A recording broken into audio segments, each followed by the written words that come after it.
So we were looking for a church, and we tried several in the north area here. And I grew up at the church, so and my dad was the music director, they called it then, and so music's always been a really important part of why I come to church. And everywhere we went had canned worship, and being out of the church for a while in my adulthood, I didn't know any of the songs, and not having the music in front of me, and listening to them on those videos, you can't really even find the melody because they're using the radio version, so they're embellishing the songs, and I'm like, I wish I just knew the melody so I could sing along. It was frustrating, and we just weren't enjoying the places we tried. You know, I've always I've been drawn to the Word and what is being said. So with Pastor Glenn and his teaching as a teaching pastor, it was fantastic being here because I could go to the Bible and listen to what he was saying and right against words, get that figured out.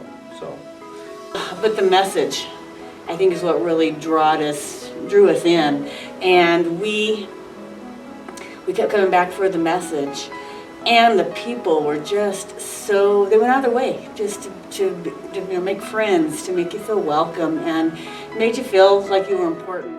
Shortly after that, then Carrie Ann came in, and like I said, being in music my whole life, that was awesome because it's live music, it's good, and you know, she knows her job, so she made worshiping fun.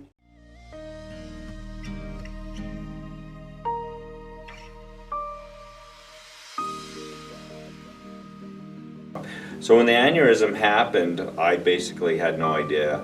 I mean, He had a headache for about 2 weeks. About 2 weeks solid, and he has migraines. So at first I wasn't concerned, but then he would say stuff like, when I bend over, it just really throbs. I'm like, you need to go get it checked because it sounds like you're gonna have a stroke. I mean, I was really worried about him, and then one night, he just said, I can't take it. I've got this terrible throbbing, and he goes, I'm going to go downstairs, I'm going to take a shower and see, because his neck got stiff, and he said, I'm going to go down in the shower and see if I can just make it feel better. And he was gone for a little while, and I came down to check on him. He goes, it's not helping. I think you're going to have to take me, I think you're going to have to call an ambulance. And I'm like, okay, then I started getting a little nervous, and so.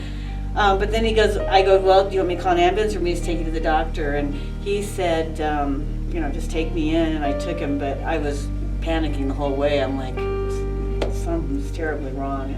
And then we went in, Good Samaritan. And even when they told me, yeah, we see some bleeding in the brain, I'm like, okay, well, what's it going to be do to fix it? I'm not thinking aneurysm. I'm thinking, okay, how are you going to fix this?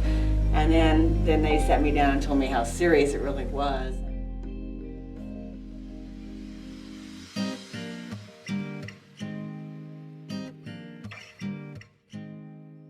It all hit me coming home, and I was in tears all the way home, and the first person I called was Pastor Glenn. And he just made me feel so much better. We got on the prayer chain and everything. That's what got me through it, because the support. His older brother passed away some years back with an aortic aneurysm. And so the last thing I wanted to do is call his mom and say, your next son has an aneurysm. So I couldn't call her, and so I called his brother. And he was devastated, and so he's one that broke it to his mom, and we had our good cry when we got home. But the church, even though I wasn't coming every week because I was more at the hospital, they were very, very supportive. There were a lot of changes that happened to me, but I think my heart, I don't know if it's my heart softening more or what it was, but spiritually realizing how I'd come back and what happened was really all a blessing from God. It turned me on to want to tell everyone about God, and that I think that's where the evangelical side came. For a lot of people in this church, when they looked at me, they said, he's an evangelical. He needs to tell everyone about God. That's just his purpose now. And it was for a long time. I had a testimony the next year to the whole church, and that was tough for me. But I explained to them that I was alive, and the only reason I was alive because God, blessed me with that. So I was going to have to tell everyone I could, and I told them that in the past year, just from the time of my aneurysm to where I had my testimony, for the 40 years I'd been alive in my life, in that 1 year I talked to more people about God than in the 40 years prior. So that was I think a blessing in our lives. There's things that were tough about it, but like Linda said, the support from the church is absolutely incredible.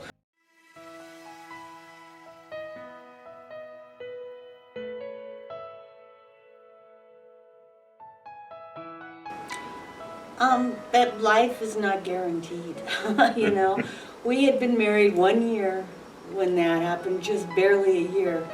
And I was like, how could this be happening? We finally found the man in my life that, I think that God put there for me, and you're going to take him away. And I was, excuse me, I guess I was just questioning God's methods. I'm like, how could you, make my life so wonderful and then take him away like this? I really thought we were going to lose him. And some of those nights alone at home, when I, was missing him so bad, I, just prayed and I just think he taught me patience. Patience was a big thing because I wanted him to be home now.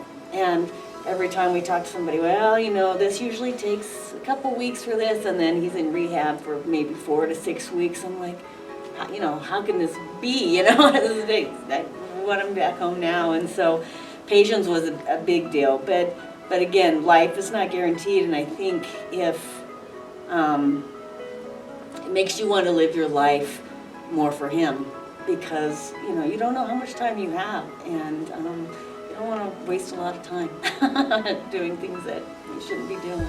So. Yeah, for me, coming back was it was difficult even then, because there were songs of the praise band I'd just be crying all the time. And a big thing that happened was during the communion. If there was communion, I could bawl on stage. People could see, and I know that people could see the tears in my eyes for it. But it was a happy and a sad that Jesus did that, and he had the whole plan there. But the fact that he did that for me, I just I love him so much.